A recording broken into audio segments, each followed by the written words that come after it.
ఆవు బాగుంటే రైతు బాగుంటాడని, రైతు బాగుంటే దేశం బాగుంటుందని AP deputy CM Pawan Kalyan అన్నారు. గత 5 ఏళ్ల వైకాపా పాలనలో 268 గోకులం షెడ్లు నిర్మిస్తే 6 నెలల్లో తాము 12,500 నిర్మించామని చెప్పారు. కాకినాడ జిల్లా పిఠాపురం మండలం కుమరపురంలో గోకులం షెడ్లను ఆయన ప్రారంభించారు. ఈ సందర్భంగా నిర్వహించిన కార్యక్రమంలో పవన్ మాట్లాడారు. గోకుల ద్వారా చిన్న కౌలు రైతులు, ఇతర వర్గాలు బాగుపడతాయి. భవిష్యత్తులో 20,000 గోకులాలు ఏర్పాటు చేస్తాం. గత ప్రభుత్వం పాడి పరిశ్రమను నిర్వీర్యం చేసింది. స్కామ్లు రికార్డు సృష్టించింది. మా ప్రభుత్వం పల్లె పండుగ గోకులాలతో అభివృద్ధి కార్యక్రమాలు చేసింది. సకాలంలో జీతాలు, పెన్షన్లు పంపిణీ చేస్తున్నాం. శ్రమ ఉన్న చోటే పెట్టుబడులు వస్తాయి. రైతులు ఆదాయం రెట్టింపయ్యేలా ఆలోచనలు చేస్తున్నాం.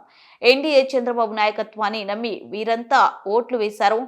ఎక్కడ తప్పు జరిగినా స్పందించే గుణం ఉండాలి. తప్పు జరిగితే అది మా అందరికీ సమిష్టి బాధ్యత.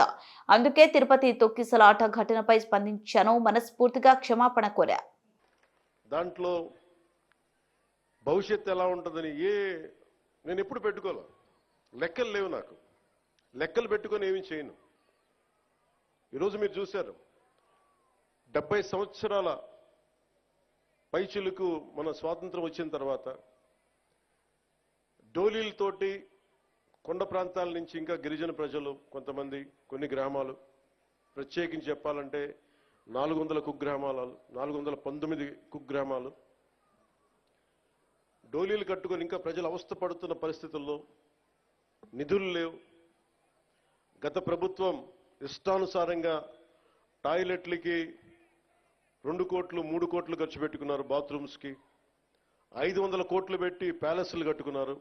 ఇష్టారాజ్యంగా చేశారు. రంగులు వేయడానికి కొన్ని 100 కోట్లు, రంగులు తీయడానికి 100 కోట్లు, 1000 కోట్లు దుర్వినియోగం చేశారు.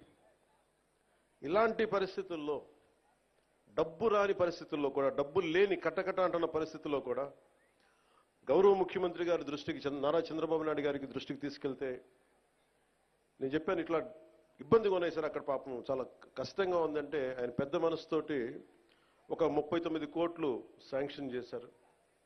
అలాగే మనందరం గర్వించే మన ప్రీతం ప్రధాని శ్రీ నరేంద్ర మోదీ గారు కేంద్రం నుంచి వచ్చిన నిధులతోటి కలిపి 70 సంవత్సరాల ఈ పాలనలో, 5 సంవత్సరాల దుష్ట పాలనలో వాళ్ళు మర్చిపోయారు. అంటే ఓట్ల కోసం బుగ్గలు నిమరటం, తలకాయలు నిమరటం ఇవి కాదు. కష్టం ఉన్నప్పుడు పక్కన ఉండాలి. అధికారుల మీద దాడి చేయకపోవటం, వ్యవస్థల్ని బలోపేతం చేయటం. అందుకని ఈ రోజున రోడ్డు పడింది అంటే, మీరు పిఠాపురంలో గెలిపిస్తే ఆ గెలిచిన వ్యక్తి రోడ్లు లేని వాళ్ళకి రోడ్లు చేయడానికి ఎంతమంది సహకారంతో, ఇది నా ఒక్కడిది అని చెప్పట్లా, అంటే ఒకటి పూనుకోవాలి. Politics is a thankless job. ఎవరు గుర్తుపెట్టుకోరు. మరుపు మానవ సహజం.